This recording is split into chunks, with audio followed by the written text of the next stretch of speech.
Indian 100 രൂപ വിറ്റുപോയത് 56 ലക്ഷം രൂപയ്ക്ക്. ലണ്ടനിൽ നടന്ന ലേലത്തിലാണ് 56 ലക്ഷം രൂപയ്ക്ക് ഇന്ത്യയുടെ 100 രൂപ വിറ്റുപോയത്. 1950കളിൽ ഇന്ത്യ പുറത്തിറക്കിയ ഹജ്ജ് നോട്ട് എന്ന സീരീസിൽപ്പെടുന്ന 100 രൂപയ്ക്കാണ് 56 ലക്ഷം രൂപ ലഭിച്ചത്. തീർത്ഥാടനത്തിനായി ഗൾഫ് രാജ്യങ്ങളിലേക്ക് യാത്ര ചെയ്യുന്ന ഇന്ത്യൻ തീർത്ഥാടകർക്ക് സൗകര്യമൊരുക്കുന്നതിനായി 20ാം നൂറ്റാണ്ടിന്റെ മധ്യത്തിൽ RBI അവതരിപ്പിച്ചതാണ് ഇവ.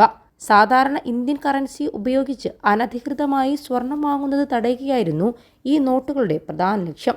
HA സീരീസിലാണ് നോട്ടുകളുടെ നമ്പർ ആരംഭിച്ചിരുന്നത്.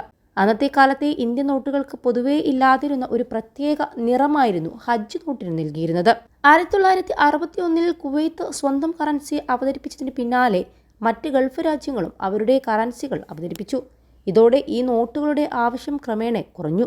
1970കളോടെ ഹജ്ജ് നോട്ടുകൾ വിതരണം ചെയ്യുന്നത് പൂർണ്ണമായും നിർത്തലാക്കി.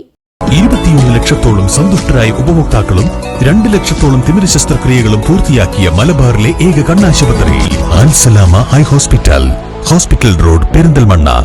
ഇന്ത്യ പുറത്തിറക്കിയതാണെങ്കിലും ഇന്ത്യയിൽ ഇത് ഉപയോഗിക്കാൻ അനുമതി ഉണ്ടായിരുന്നില്ല. സൗദി അറേബ്യയിൽ മാത്രമാണ് ഉപയോഗിക്കാൻ അനുമതി ഉണ്ടായിരുന്നത്. ഇന്ന് ഈ നോട്ടുകൾ കണ്ടുകിട്ടാൻ പോലും പ്രയാസമായ സാഹചര്യത്തിലാണ് ഇതിന്റെ മൂല്യം വർദ്ധിക്കുന്നത്. നിലവിൽ കറൻസികൾ ശേഖരിക്കുന്നവരുടെ കയ്യിൽ അപൂർവമായാണ് ഈ നോട്ട് കാണാൻ കഴിയുക. വലിയ വില നൽകിയാൽ മാത്രം സ്വന്തമാക്കാവുന്ന ഈ നോട്ടുകൾ ആരാണ് വാങ്ങിയതെന്ന വിവരങ്ങളൊന്നും പുറത്തു വന്നിട്ടില്ല. ലണ്ടനിൽ നടന്ന മറ്റൊരു ലേലത്തിൽ 2 10 രൂപ നോട്ടുകൾക്ക് 6 ലക്ഷം രൂപയും 5 ലക്ഷം രൂപ എന്നിങ്ങനെ ലഭിച്ചിരുന്നു. നോട്ടുകളുടെ കാലപ്പഴക്കവും വിരളതയുമാണ് അവരുടെ മൂല്യം വർദ്ധിപ്പിക്കുന്നത്. ഒരു നൂറ്റാണ്ടിലേറെയായി കടൽ വെള്ളത്തിൽ മുങ്ങിക്കിടന്നിട്ടും ഈ നോട്ടുകൾ സംരക്ഷിക്കപ്പെടുന്ന അവസ്ഥയാണ് ഉണ്ടായിട്ടുള്ളത്. ഇത് അസാധാരണമാണ്. ഈ നോട്ടുകൾ വെള്ളത്തിൽ കിടന്നാലും അഴുകില്ല എന്നാണ് പ്രത്യേകത. കടലിൽ നേരിട്ട് എക്സ്പോഷർ ചെയ്യുന്നതിൽ നിന്ന് അവയെ സംരക്ഷിക്കുന്ന ഇറുകിയ പാക്ക് ചെയ്ത ബണ്ടിലുകൾക്കുള്ളിൽ അവയുടെ സ്ഥാനം കാരണം നോട്ടുകൾ മികച്ച അവസ്ഥയിൽ തുടരുകയും ചെയ്യും.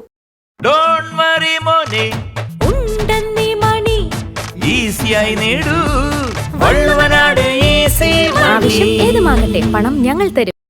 കൂടാതെ ഈ നോട്ടുകൾ അച്ചടിക്കാൻ ഉപയോഗിക്കുന്ന പേപ്പറിന്റെ മികച്ച ഗുണനിലവാരം അവയുടെ നിലനിൽപ്പിൽ നിർണായക പങ്ക് വഹിക്കുന്നുണ്ട്. 20ാം നൂറ്റാണ്ടിന്റെ തുടക്കത്തിൽ നോട്ടുകൾക്ക് അത്തരം സംരക്ഷണം വളരെ അപൂർവമാണ്. ഇത് അവയുടെ മൂല്യവും കളക്ടർമാർക്കും ചരിത്രകാരന്മാർക്കും കൂടുതൽ ആകർഷണവും നൽകുന്നുണ്ട്.